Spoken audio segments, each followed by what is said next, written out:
அவங்கள நம்மள எந்த அளவுக்கு வேதனைப்படுத்தி இருக்கிறாங்க அப்படின்ற காரியங்கள் தான் நம்ம நினைவுக்கு வரோம் இல்லையா?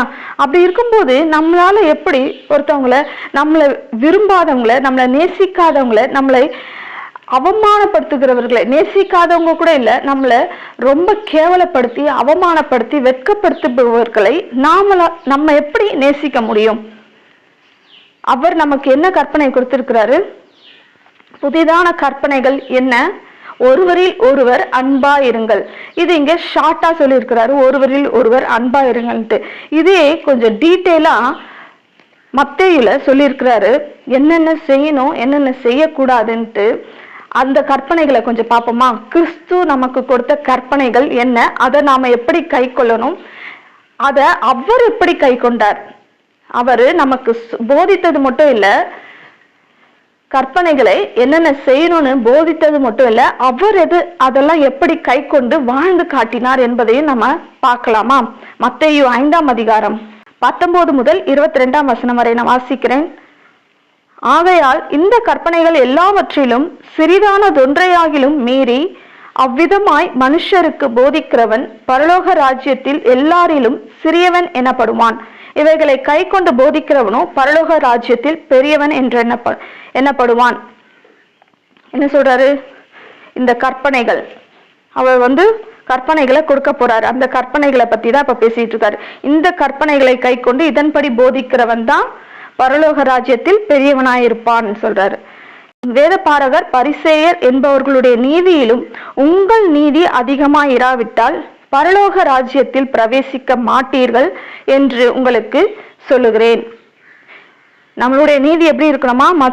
கிறிஸ்துவை ஏற்றுக்கொண்டா மற்றவர்களுடைய நீதியை காட்டிலும் நம்மளுடைய நீதி அதிகமா இருக்கணும். நீதியின் மேல் பசி தாகம் உள்ளவர்களாய் நாம இருக்கணும். 21ஆம் வசனம், கொலை செய்யாதிருப்பாயாக என்பதும் கொலை செய்கிறவன் நியாய தீர்ப்புக்கு ஏதுவாய் இருப்பான் என்பதும் பூர்வத்தாருக்கு உரைக்கப்பட்டதென்று கேள்விப்பட்டிருக்கிறீர்கள். நான் உங்களுக்கு சொல்லுகிறேன், தன் சகோதரனை நியாயமில்லாமல் கோபித்துக் கொள்பவன் நியாய தீர்ப்புக்கு ஏதுவாயிருப்பான். தன் சகோதரனை வீணன் என்று சொல்லுகிறவன் ஆலோசனை சங்க தீர்ப்புக்கு ஏதுவாயிருப்பான். மூடனே என்று சொல்லுகிறவன் எரி நரகத்துக்கு ஏதுவாயிருப்பான். கொலை செய்யாதிருப்பாயாக என்று பூர்வத்தாருக்கு உரைக்கப்பட்டிருக்கிறது. மோசேயினால் கொடுக்கப்பட்ட கற்பனையில என்ன சொல்லப்பட்டிருக்கு? கொலை செய்யாதிருப்பாயாகன்னு சொல்லியிருக்கு இல்லையா? ஆனா கர்த்தர் என்ன சொல்றாரு? கொலை செய்யறத காட்டிலும் ஒரு பெரிய குற்றம் என்னவா? தன் சகோதரனை நியாயமில்லாமல் கோபித்துக் கொள்வது பெரிய குற்றமா இருக்கிறது. அவனை வீணன் என்று சொல்லுவது பெரிய குற்றம்.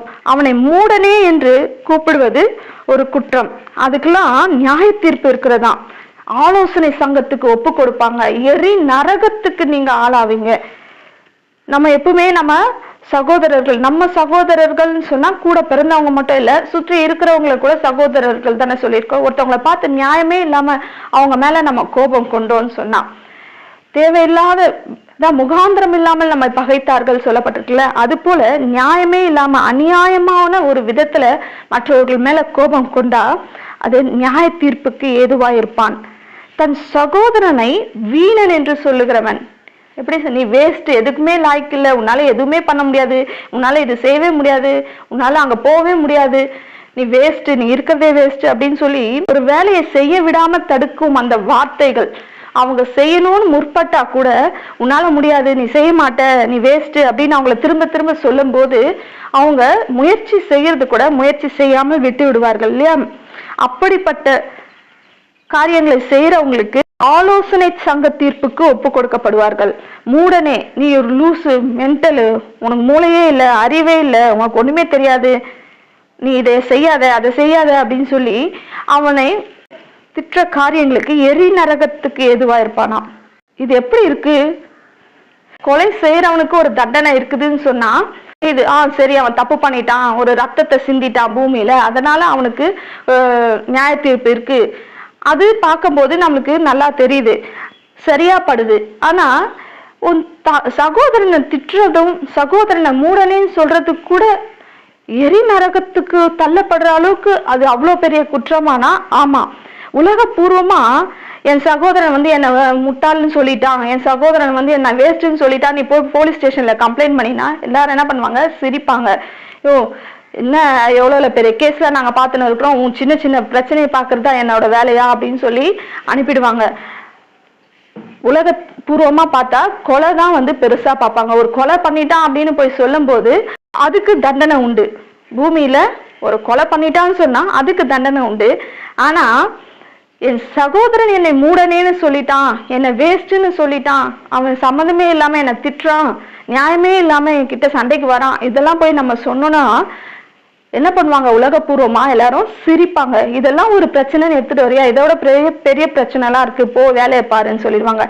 ஆனா பரலோகத்துல இது மிகவும் ஒரு சீரியஸான விஷயம். நீ உன் சகோதரனை வருத்தப்படுத்தக்கூடாது, உன் சகோதரனை நியாயம் இல்லாமல் கோபப்படக்கூடாது, அவனை வந்து முட்டாள்னு சொல்லாத, வீணன் என்று சொல்லாத.